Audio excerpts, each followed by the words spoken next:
Okay, hello. I think we live now. Yeah, cool. Hi there. So, welcome to this bit of a reflection. This is the Police Spies Out of Lives YouTube channel. So, I guess hello from Police Spies Out of Lives.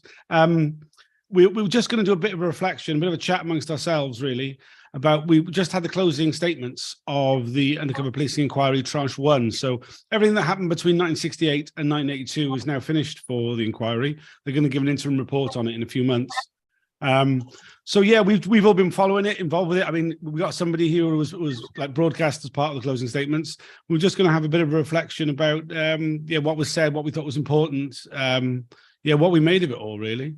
There might be some other people joining us in a bit. A lot of the people, you won't see their faces because they've got restriction orders on their identities. They've got their identities are protected.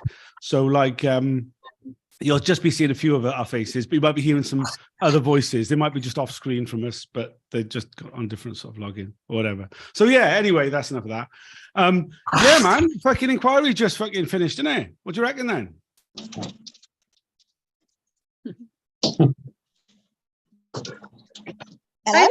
Yeah. Okay, Yeah. sorry. I don't know, man. I feel like I've said a lot of things. Like I said a lot of things over the last few days. It feels weird that like now everything about 82 up until 82 now that's all sort of done with. You know, if anything comes out now, the inquiry's not going to bother looking at it, I guess. Yeah, I mean, I think it's probably going to be like most things where the inquiry will avoid looking at it unless we make them look at it.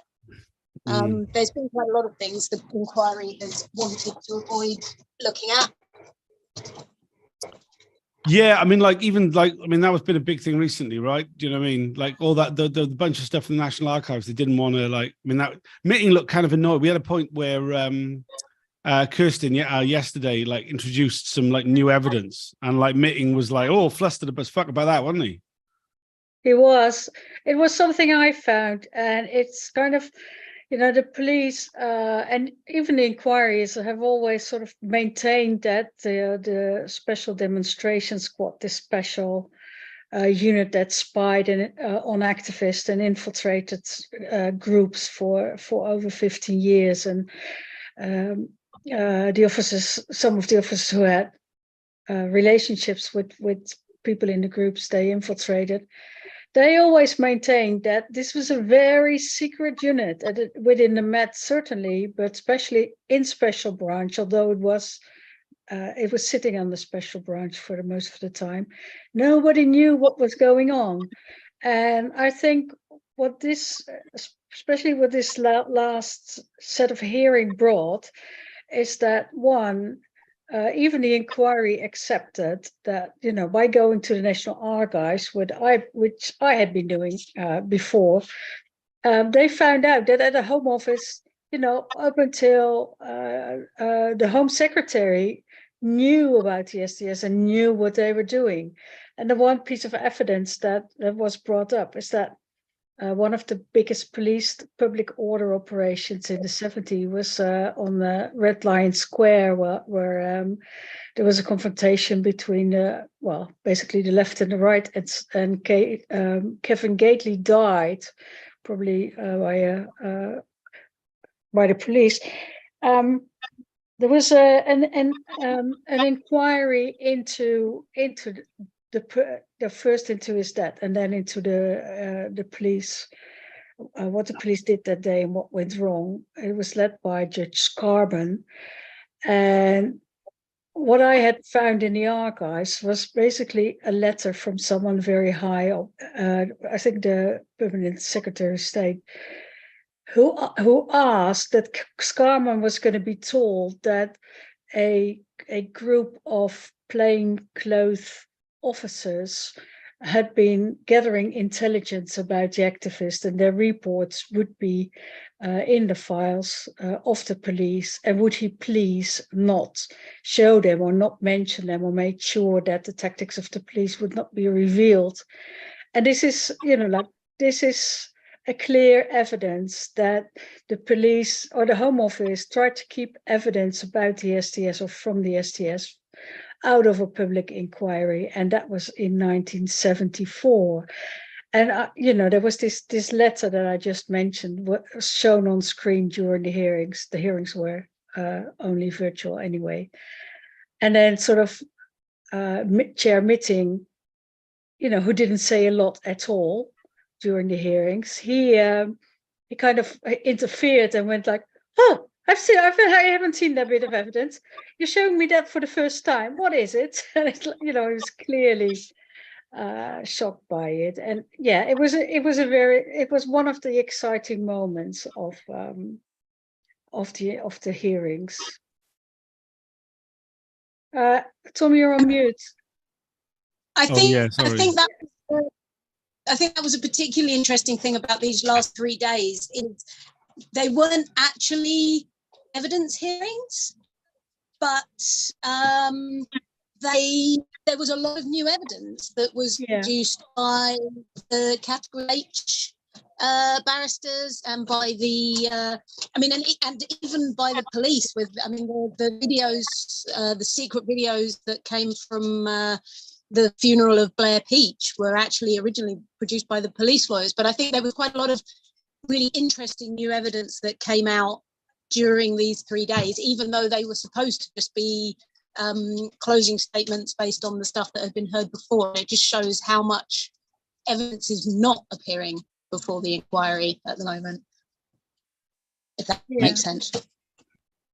Yeah, I'd say that what we've learned is, first of all, the absolutely fantastic effect that we've had as campaigners over the last 10 years in exposing the reality of what was entirely secret until that, in getting the inquiry established, in basically, I believe that we've completely dominated the inquiry because the truth is just so powerful, and the police are continuously on the defensive, as they should be, for all their disgusting and illegitimate tactics that they used. And we've now got to a point for the first time where the inquiry's own lawyers, who are basically the voice of Mitting,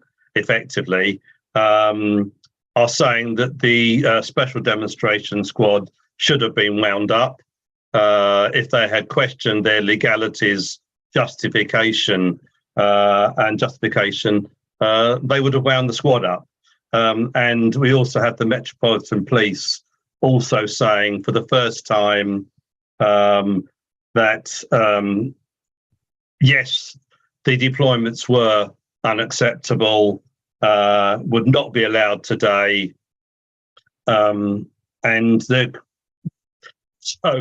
reality is they would be allowed today under the legislation that the police claim has updated the legal framework under which they operate. However, they carried on operating until they were exposed by campaigners. So I would say pretty much we've had 100% success. Obviously, we still need to keep pressing for disclosure about what happened in the 80s, 90s and 2000s, and that people that were targeted are entitled to justice, information, their files. We still don't know the names of all the groups, the 1,000 groups that were targeted. I think we only know about 200 or 300 so far. So, we've still got a way to go, but I think we basically won. We've won all the arguments. Yeah, and also this is, I thought it was quite a surprise that especially the lawyers for the inquiry, they were very strong in their position now that that it should have, the STS should have been disbanded early on, and that they've never been held to account, that the Home Office did nothing but just sign further funding, every year for 50 years. I was really surprised about how outspoken they were about this. This is the first time that they really that they really said something, which was really like, we went into this final hearings like, oh my God, there we go again, there's hearings again. Probably nothing new because everything has been said, but it was like from both sides basically there was a lot of new stuff. And also the fact that the inquiry now had been to the National Archives, where there's so much more material.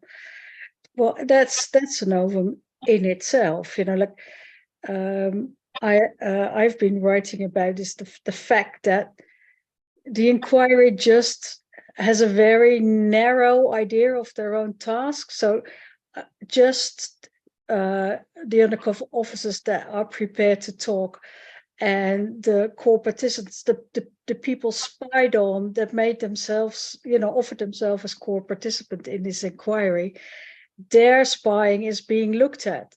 So events like Red Lion Square and the Grunwick pickets, the Grunwick strikes, which were the first, women-led strikes with, pickets that kept going for 2 years.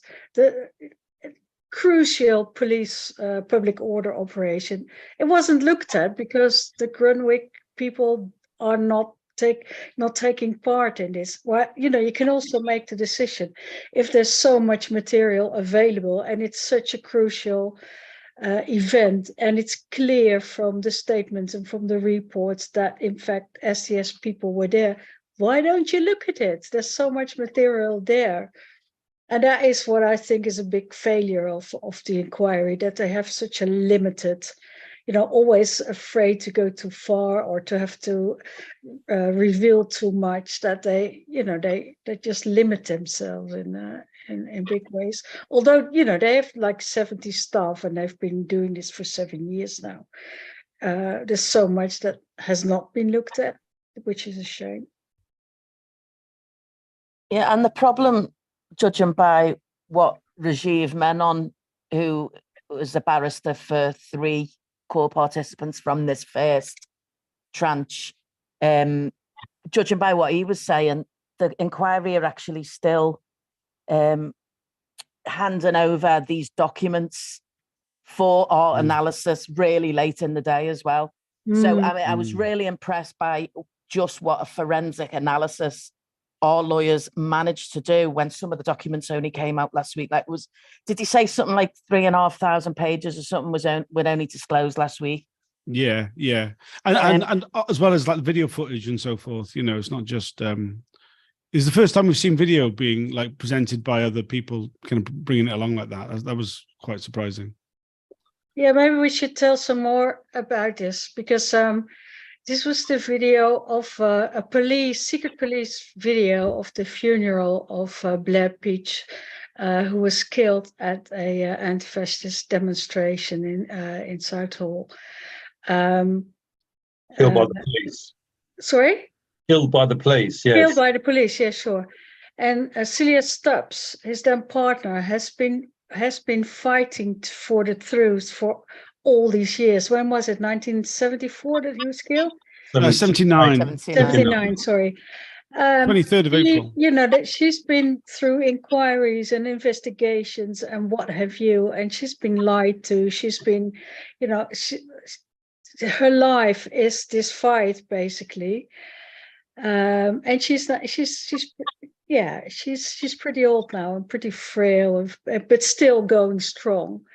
And then the police comes like a day or a week less known. I think on Friday before the meetings on Monday, they come up with a video of the funeral itself, which Celia has never seen, in which you could see her being offered flowers. And, she's got this thrown at her on Friday, the weekend before the hearings. It was, like, even for me, I wasn't there. I was a kid back then. But it was like very emotional. And also the police brought it in to show that they had such big problems with public order. And what you see is it's a, people walking behind a hearse with flowers and some banners and nothing else. It's like, it's not if nothing else, not the evidence of a public order situation. And it's very emotional for Celia to get it, to why this way and why now and why not, like when we started this inquiry. It's very emotional, but it was also, I don't know, they kind of shoot themselves in the foot with that, because it was such a, like, worthy. And I think another really important point that was made with that is that the police have apologized to a number of people, but they've never apologized to Celia Stubbs. And they're still showing those of her partner's funeral as though these were major public order threats, when it's quite clear from video that what you are seeing is a very solemn event and the funeral. Do you want to talk about the apologies that they were forced to give last week? Yeah, go on, Dave. No, not me. I mean, Kate, yeah? I was going to mention something about the apologies, actually. Okay, yeah. And also that report from 1983, which is staggering. Yeah, I think what I wanted to say was something that resonated in the idea of the council's inquiry saying that the SDS should have been disbanded, and a statement that was made in our original apology from the police, the 8 of us. And in that original apology, it said relationships like these should never have happened. And what the inquiry is saying is relationships like these should never have happened. And what they mean by that is we should have never met those men. None of us should have ever come into contact with any police spy post 1982, because it was obvious. It was, the thing that came really home to me this time. I mean, I know, we've suspected it, but it's like, it's really evidence that they knew. And so what keeps coming back to me is that if we hadn't exposed it, if we collectively didn't then have a campaign to raise awareness and work with different people, I know you said this at the beginning, Dave, but they literally would still be doing it. I mean, maybe they are. Well, maybe they are, but if they are, they're doing it watching over their shoulder a little bit, whereas they wouldn't have been watching over that. Rob Harrison and James Straven, these men who were coming back into women's lives like way after their deployments in like 2015, 2016, they would still be doing it. And all the next tranche of MPOIU officers will be in post. They would have been, like you say, they maybe are over these movements anyway, but they would have been, without compunction, just doing it's that I think really needs to sink in. The significance of what they're saying is that, it's like, I know I've got our book up there as my sort of avatar thing, but in that, the thing about our book, what's so disturbing, I think, for people when they're reading it for the first time, is you hear Belinda's story from like 1982 or something, and then you hear Helen's story from the early 80s, and then you hear my story, and it's like, and then it's almost like, no, Lisa and Naomi meet Kennedy, and it's like, no, they're not, and the height, I don't know, I find that kind of idea that it should never have happened really very, very important, and something that really we need to hold on to. The other thing I wanted to say, and I'm not going to say very much because I've got to go, and I'll stay on the call, but I'm not going to say much, is, and I know I've talked about it before, but the Covert Human Intelligence Sources Criminal Conduct Act and what that means, those two things, what is being revealed here in the inquiry and what current legislation is now, and how that impacts on ordinary people's lives. And it's not in a good way, is it? Just before you go, do you want to, or someone, talk about the report from 1983? I can talk about that. Considering what's happening now about misogynistic culture in the Met being a major public scandal, and in 1983, they even produced their own report saying just that it was something that needed to be tackled then. But someone who knows more about the report, I mean, I was quite shocked. I didn't even know about it until I heard the evidence being given this week. So this is a report that was produced by the Policy Studies Institute, I believe, and it was produced at the request of the police commissioner for the Met at the time. I think his name was McNee. And the Policy Studies Institute basically spent 2 years alongside police officers studying them.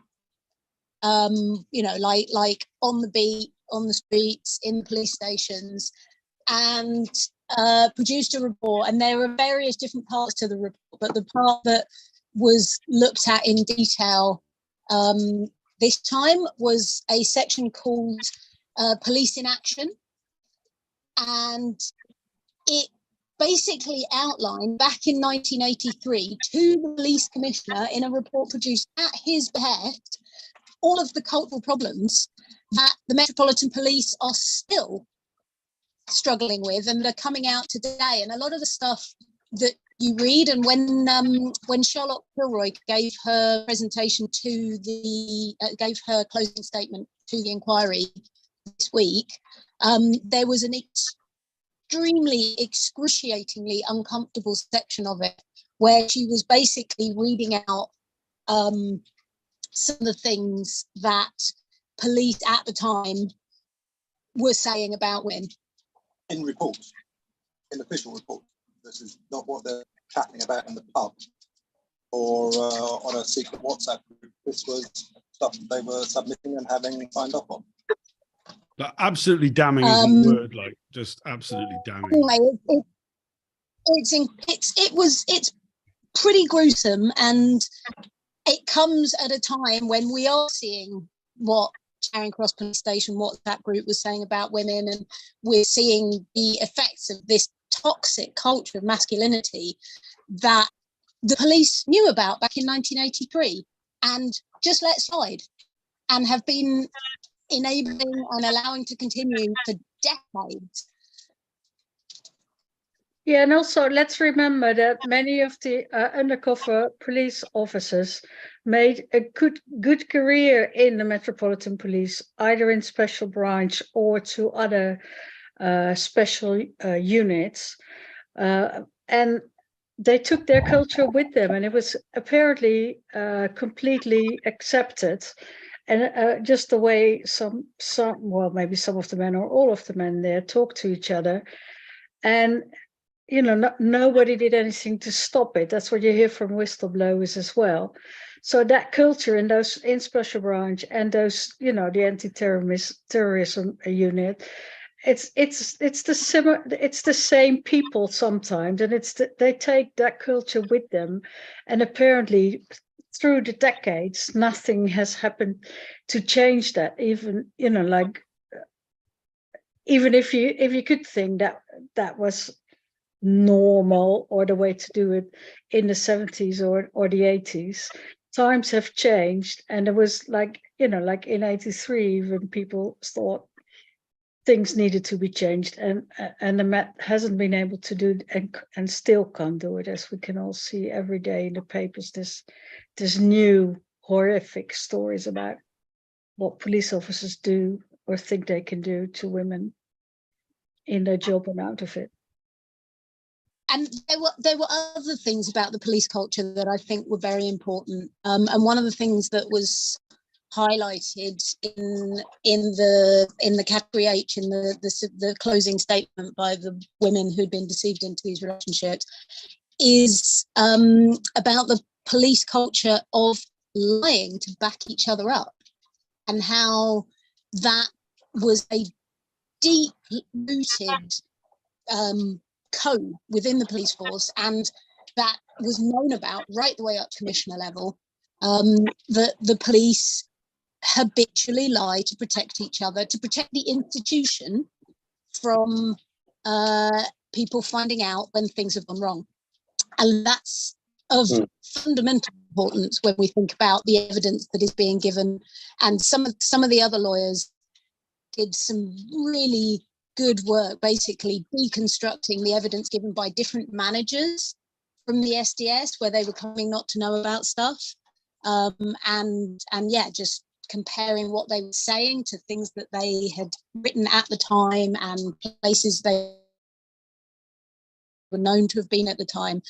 And I mean, it is very clear that despite all the allowances made for them and the undertaking from the Attorney General and the opportunity to give evidence in secret, they're still lying to protect the institution in their evidence to the public inquiry. I think that really, I mean, it's so not surprising, but it just needs repeating constantly that the police's main function is always has been and always will be to protect themselves. You know, they're not there to protect the public. It's very clear through these proceedings and, you know, every other previous scandal that they are mainly there for self-protection. Yeah, and always, you know, like why the STS, the spying unit, had to be secret. It's never, you know, like it was always about what if it came out, it would be such an embarrassment to the Metropolitan Police and to the Commissioner and you know, like even I think this was in the early 80s from top of my head. Members of Parliament went to the Home Secretary because there were all kind of rumors in the newspapers about the Metropolitan Police or secret units spying on the unions or you know, on strikes, and then the Home Secretary kind of was forced, or you know, like in the conversation, there's a notes about this conversation. So he kind of promises them or says like I can say for, you know, like the unions are not being spied on, and he's then after that meeting with the members of Parliament, he's corrected by the permanent secretary saying we should not make too sweeping statements too sweeping about the infiltration, because, and then there's some kind of explanation where the Home Secretary gets told that indeed the unions are spied on. So again, it's to pacify or to answer the members of Parliament. They don't take the step to not spy on the unions, but they make the head of MI5 of the security service write a letter to all forces. Let's please be careful with what special branch is doing towards unions. It shouldn't come out. You know, it's not like they're not telling them don't do it, but they're just like, let's please remember that it would be a great embarrassment if this would come out. So it's always about embarrassment to the police, to the commissioner. And let's remember that the same thing, one of the things that led to this inquiry in the first place was the fact that the parents, the family justice campaign around Stephen Lawrence had been spied on. And one of the things is that there was an inquiry into corruption around his death, why the police couldn't solve that murder. One of the undercover officers was invited to have a talk in the garden of the manager of the STS with a member of who was preparing the statement for the commissioner to hear what the mood was in the Black Justice campaigns and whether anything would happen that would embarrass the police. Again, you know, it's always about embarrassment, about sort of protecting themselves, just as we concluded just now. Yeah, I think that one thing we've learned is that all the unacceptable practices over the years from these secret units, they all were happening at the very beginning or developed very quickly. For example, the spying on justice campaigns, obviously the sexual targeting of women, blacklisting of trade unionists, use of dead children's identities, and many other disgusting practices that should never have been tolerated, were happening from the very beginning and happened for decades.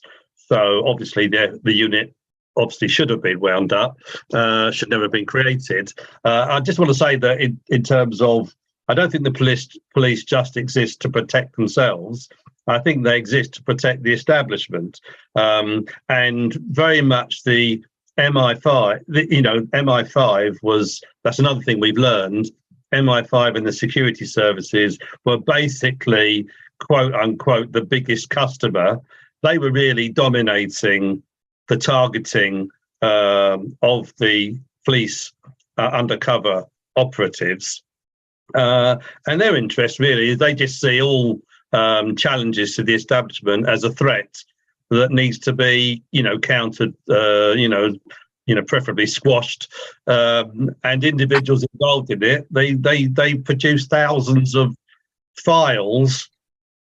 Well, we think hundreds of thousands of files ultimately, on individuals who could be blacklisted, and no doubt if there was at some time in the future internment, like there was in Northern Ireland or there was in Poland, under the communist regime, when they were threatened by the Solidarity movement, tens of thousands were interned. And it's quite clear that MI5 agenda was dominating what was supposedly a so-called public order unit. It was nothing really about public order or crime, and therefore the police couldn't justify it in those terms. And that thing has been totally ripped apart, that there's no police justification in terms of their public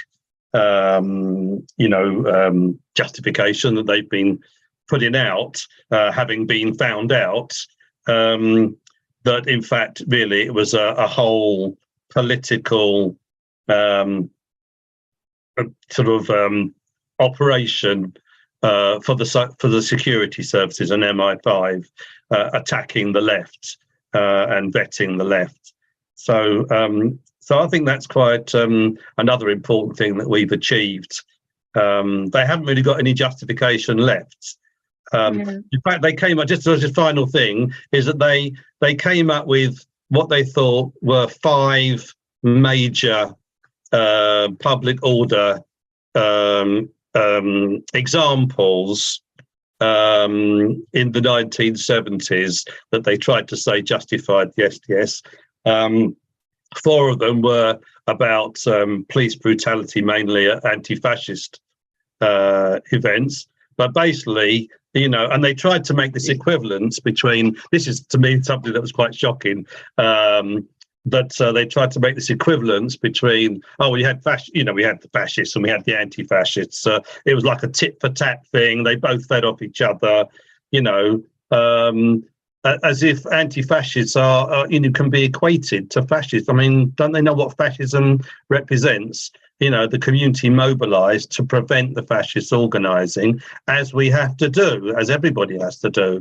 And the police basically targeted the anti-fascists, which led to 2 deaths in the 1970s. So none of those would have happened if the police hadn't protected the National Front, and National Front events had been banned. And the only other thing that they raised as a major public order incident was the Grunwick strike. Well, that was quite simple.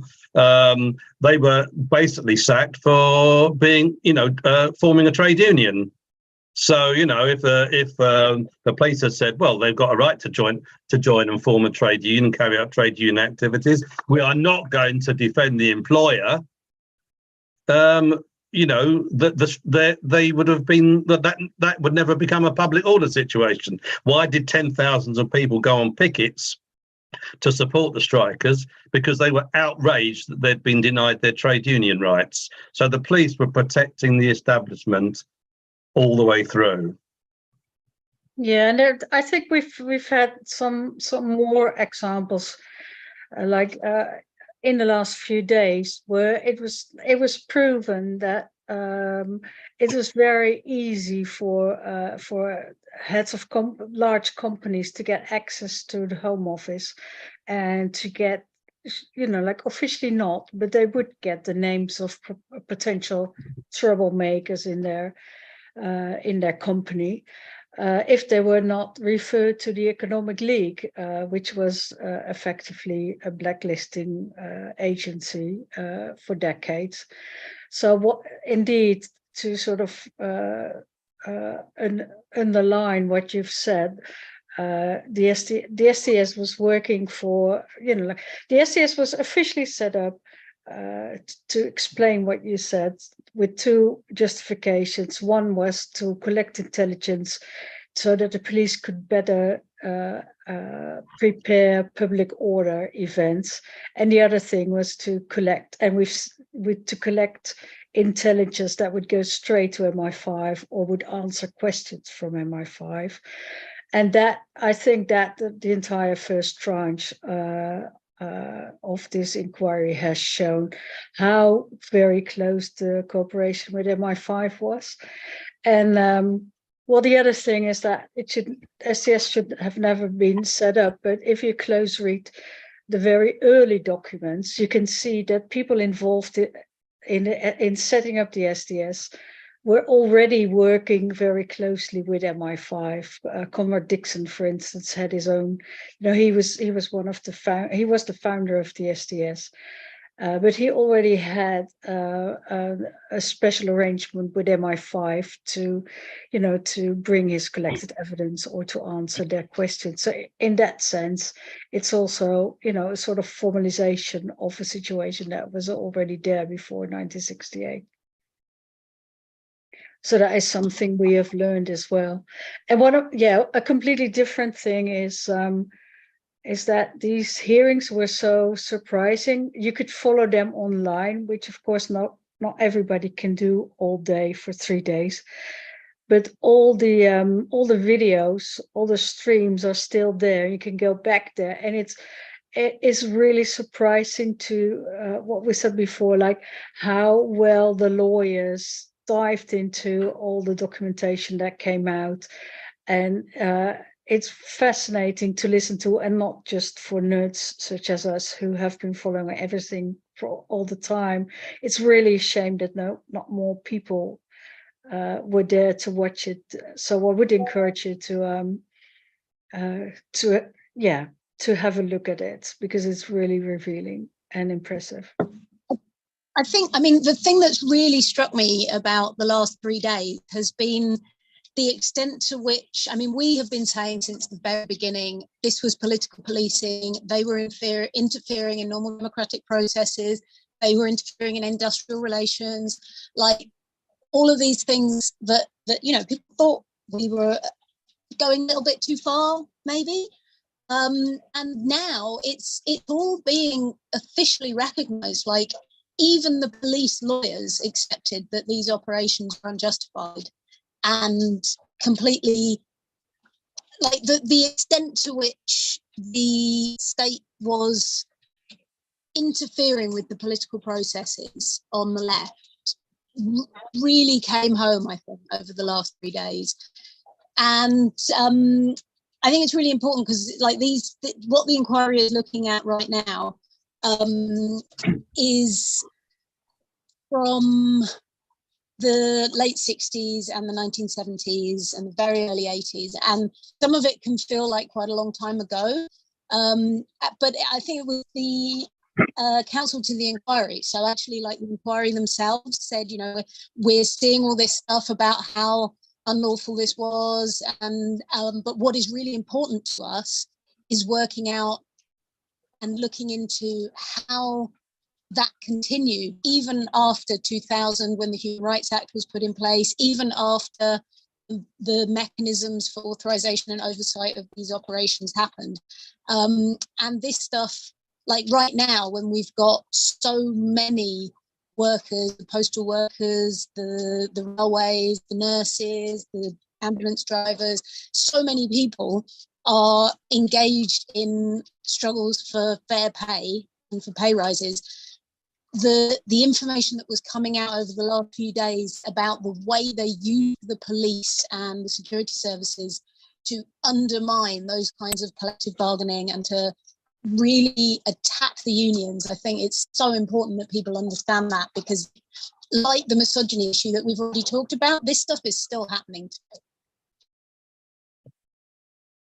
Absolutely. And something else we've kind of been saying since the very beginning, unproven though, until recently, is that it goes right up the chain. It was government who knew about it. It was government who sanctioned it. It was government who funded it, and it's the analysis that our brainy activists and the lawyers have been doing of the documents has actually managed to prove those links to the Home Office, the Cabinet Office, and pretty much saying prime ministers of the day knew and sanctioned what was going on. So just to prove that link from the documents, so it's not just us saying it anymore. Anecdotally, it's quite impressive. Yeah, and that has happened with so many things, from the institutional sexism through the interfering with democratic processes, through to like everybody knew about this all the way up the chain. Like, these are all things that we've been banging on and on about from the start, but there's something really different about seeing like these serious barristers and retired judges and people saying, well, yeah, actually this was going on, and actually, yeah, this is pretty fucked up. Yeah, so even though it's like weird because, on the one hand, I think they've been too narrow in what they investigated, even on that sort of narrow base. The, huge conclusions have been drawn already about these early years, so that, it raises the expectations for the next tranches, I would say. It will take a while before we will have the next hearings, but we'll keep following it. I mean, can I just say about their kind of attitude to, why people want to change things, and that somehow the left, or what they call the so-called extreme left, i.e. sensible people, say that, capitalism is the problem and governmental power is the problem. They think by suppressing or demonizing people that want to change the world, blacklisting them and so on, is going to prevent people from protesting and changing things. The point is that people do that because of the conditions that we're forced to live under, and that when the people with power are keeping wages down and putting prices up, or causing climate change and then bringing in special laws to suppress climate protesters, it's pretty clear the problem is the system, and more repression or more demonization of activists is basically futile. Our job is to encourage people to fight back and to organize themselves and raise their voices and fight for their own needs. We just have to keep encouraging people to do that, because there's no alternative, because the people in power are fucking up the whole world. So, yeah, ultimately, their efforts, who's the guy who held back the sea?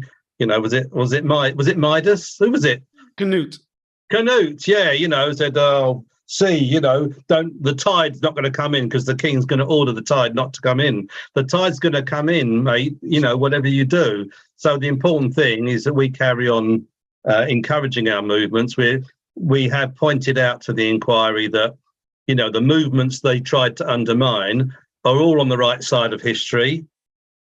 Apartheid, they had an obsession with trying to counter the anti-apartheid movement, and they were in alliance with the South African government to maintain apartheid. That's gone. And many other of the movements for lesbian and gay rights, for women's rights and equality, these are now mainstream or even enshrined in law. We just have to keep on keeping on. Yeah, Yeah. absolutely. I think the fact that that we've all the things that have been uncovered in this first tranche, like, are all, like, as Evelyn and Dave have both said, they're all the issues that have have come out throughout. You know, we showed that it all started here, and I think that's particularly important in just showing the relevance of this early tranche to everyone, because I feel a bit pessimistic about the inquiry's future. I know not everybody shares that pessimism, and there's no evidence to suggest that they will cancel it.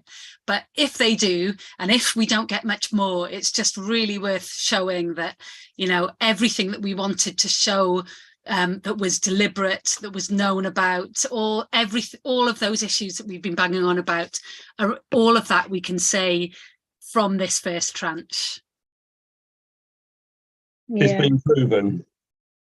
Exactly. Yeah, I think that's a good moment to kind of round things up. I mean, just so like supposedly Mitting will be giving like an interim report in a few months' time, sometime in the summer, I think it's meant to be published. Let's hope so.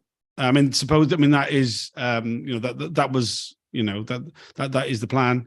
And yeah, like, you know, as Lisa just said, I think like we've been totally vindicated on all those issues already. I mean, it's kind of a given, you know, that and like hopefully that, you know, that'll be an opportunity for people to really reflect that, like, yeah, you know, we were right. All right, well, thanks to everybody for joining us. Unless there's anything else anybody wants to add, like the inquiry doesn't sit again now for another year, just because it all runs so really incredibly slowly. But there will be this interim report, and I'm sure there'll be plenty of revelations that are coming out like in between now and then. You can find the work of Police Spies Out of Lives, Campaign Opposing Police Surveillance, Undercover Research Group. Even maybe sometimes occasionally Spycops Info podcast will come out but there'll be plenty of things to follow. You can just follow the Spycops hashtag to find it. All right, cheers everybody. Thanks everyone. Bye. Thank you. Thanks a lot. Thank you.